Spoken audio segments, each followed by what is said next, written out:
the importance of being proactive, and I think we talked a little bit about that earlier, did we not, Talu? Okay, so how about going forward to continue to dig in, critically examine the nature of white supremacy? Let me ask you this: is it invisible to most?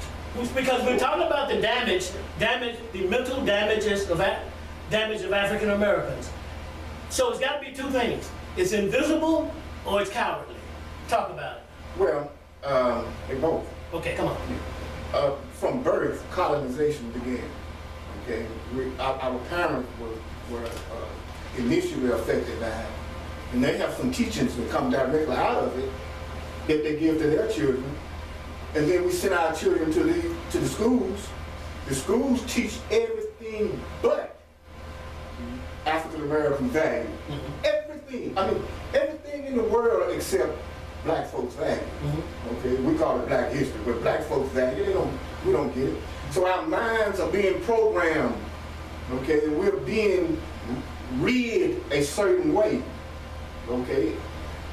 But I'm gonna go back to this point right here. We have a chance. Okay. And the chance is that there have been men who came among us in our lifetime. Yes. Men like that threw a monkey wrench in the colonization game, even back in the 30s. Okay. Master Farad introduced a religion. You can't colonize the people unless they accept your religion. The new religion that came to black folk was Islam, Al-Islam. The Honorable Elijah Muhammad picked it up and spread it through the black community. His son, W.D. Muhammad, taught heavily about what we should be doing and how we should be doing. Minister Louis Farrakhan is still on top of the case and has been since I was a teen. See, and his message has never changed. Muhammad Ali came to us with a great deal of knowledge to break that colonization hope that this country has had on us. So in our community, we have a group of black people who just don't think like the other black folks, okay? Who had the courage to speak on issues regardless of what the white man or the Chinese man or the Japanese man or the Arab man thinks or feels. We don't care, okay? We have our agenda, and our agenda is to raise our people. And the only thing that's going to break the grip of the black person's plight at the hands of racism, at the hand of white supremacy, is the Holy Quran. Okay. See, every black family in America should have a copy of the Holy Quran, and that Quran should be the game plan. Okay. See, if you want a master plan for 40 million people, you gotta have it in writing. Well, this book is already in writing. And it tells us what we ought to be doing A to Z. But the real problem is this. The real problem is black people have been grabbing Al-Islam. The fastest growing religion in America is Al-Islam, and the people who are grabbing it the fastest is African Americans. Okay.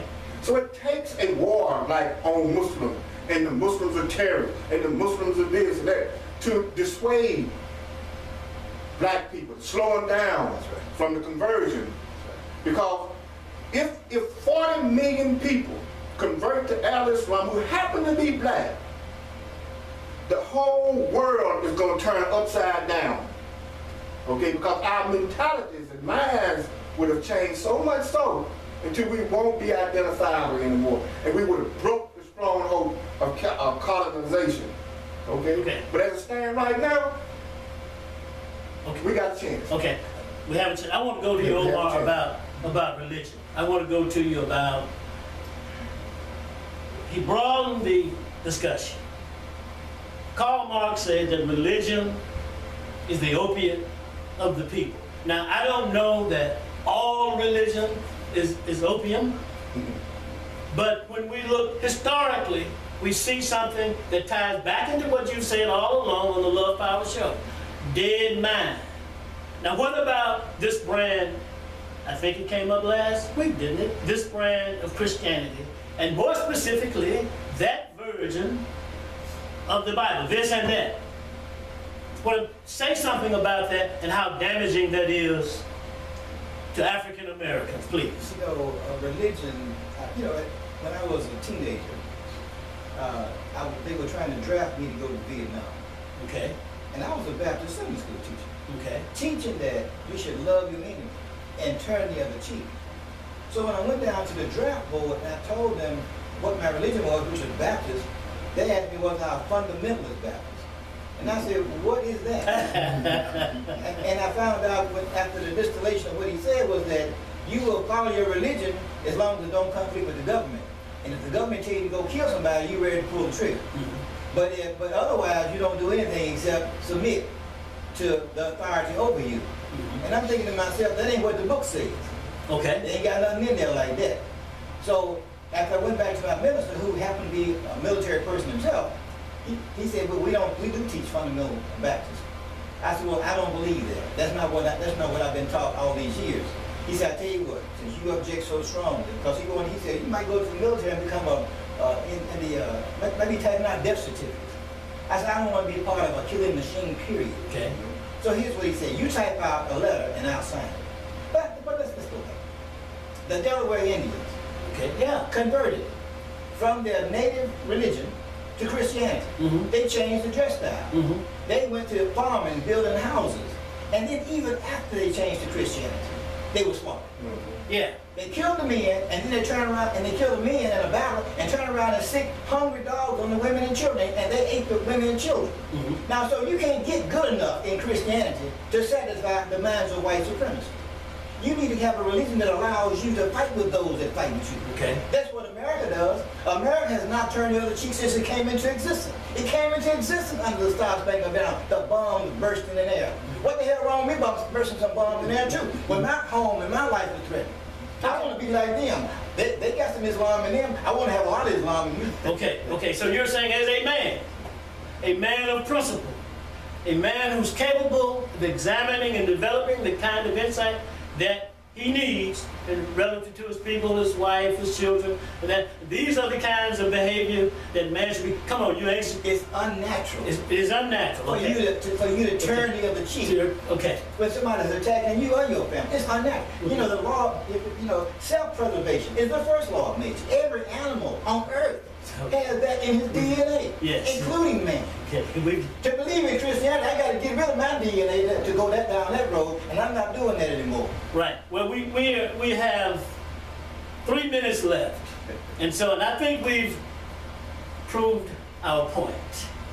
So are we saying, Talu, we've got 3 minutes, and let's try to share these 3 minutes that we have left. So are we saying that from the outset, white supremacy has set up a structure with many ramifications that are unnatural to African Americans, including the educational system, their religion, that makes them, when they buy into it, act against their own intelligence? Mm-hmm. Yes. Come on. We are new people on this earth. Okay? Are we new on this earth, or are we new in this country? We're new people. Black people. We're new people on this earth, period. Okay. Okay. What about Africans? Well, Africans is another people. Okay. Okay. We just happen to be descended from them. Okay. But many of us are from the Native Americans and the Indians and Native American, Europeans and other people around the planet too. And we're all together.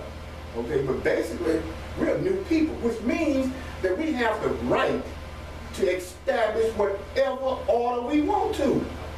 I mean, we can establish whatever order, accept whatever religion, or create our own, or do whatever we like to do on this planet, okay? But what we have accepted is become Englishmen, and that's it, okay? We want to be Englishmen. And why do I say Englishmen? Because we speak English. Speak English, right. Right, we're Englishmen, okay? And everybody who's colonized speak the language of the colonizers. Down in South America, the people say they do speak Spanish. The whole continent just about speaks Spanish. Yeah. Okay, but they were colonized by the Spanish people. Well, anytime, yes. And around the world it's the same way. Right. We're comfortable with being Englishmen But what we need to do is drop that. Learn other languages, learn other places around the planet. Take our rightful role. Forget about the adverse effect of white supremacy. Forget it. There aren't any white people. No. We all know that. There aren't any white people. So what are we really afraid of? Let me go to Omar right quick, because we're really up against the clock.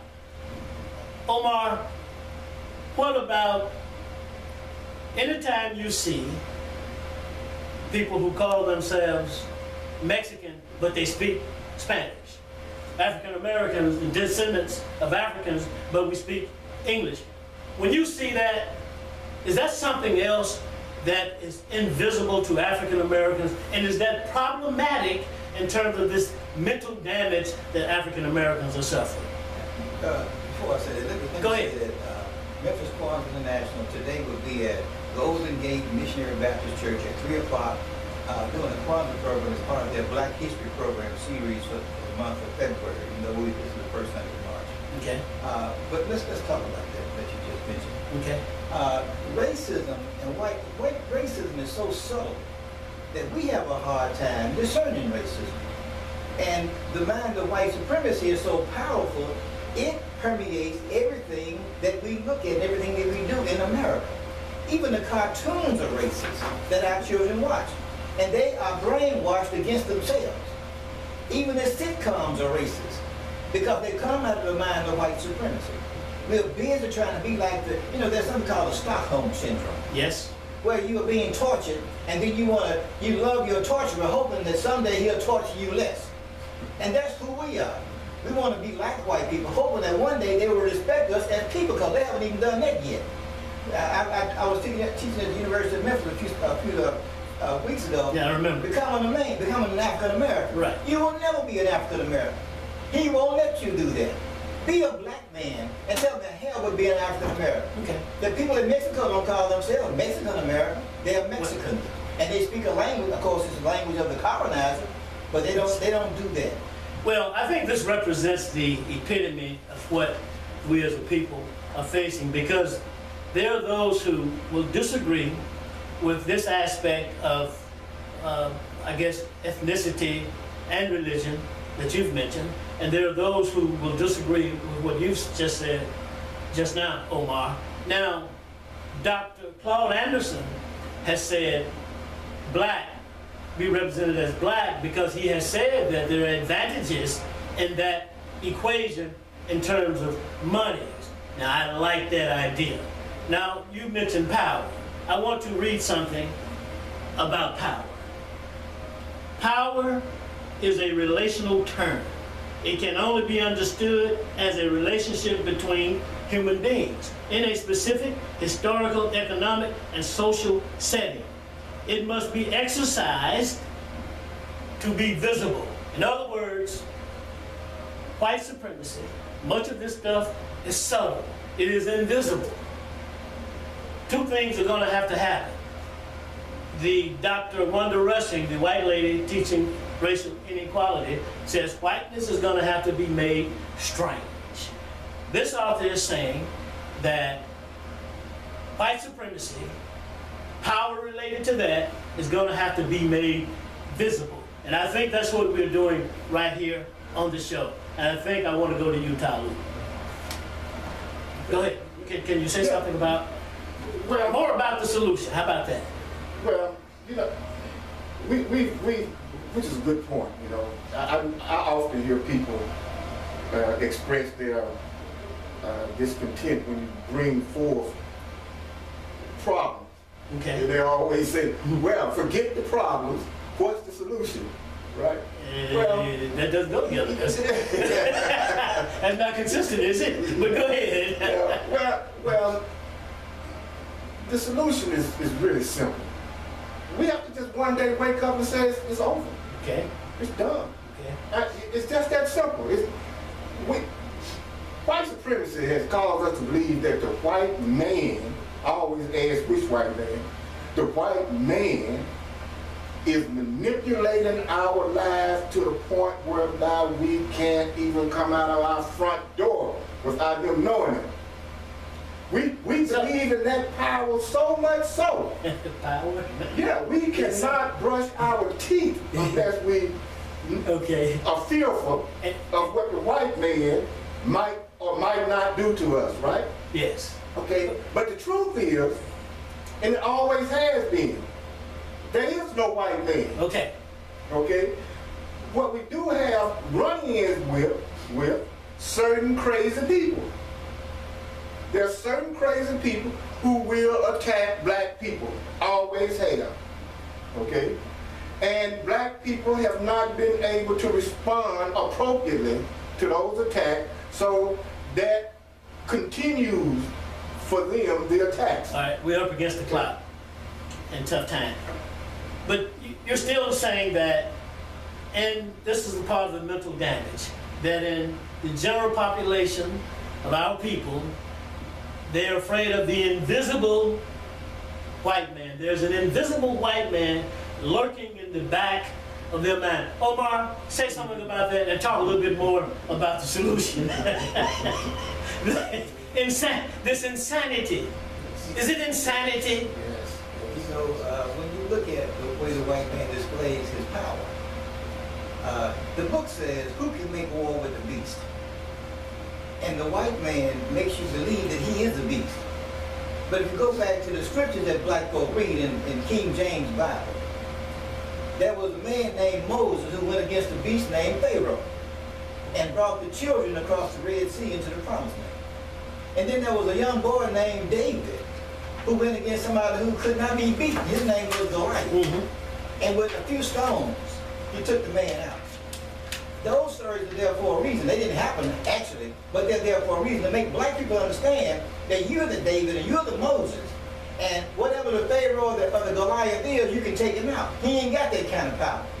But if you stay fragmented, he's going to continue to control you. So if we ever do what Marcus Garvey said, up you mighty people, you can accomplish what you will. Otherwise, Muhammad said, unity is the key to our success. If we can just follow those two things, then we can overcome this so-called white man, this so-called white power, this beast overnight.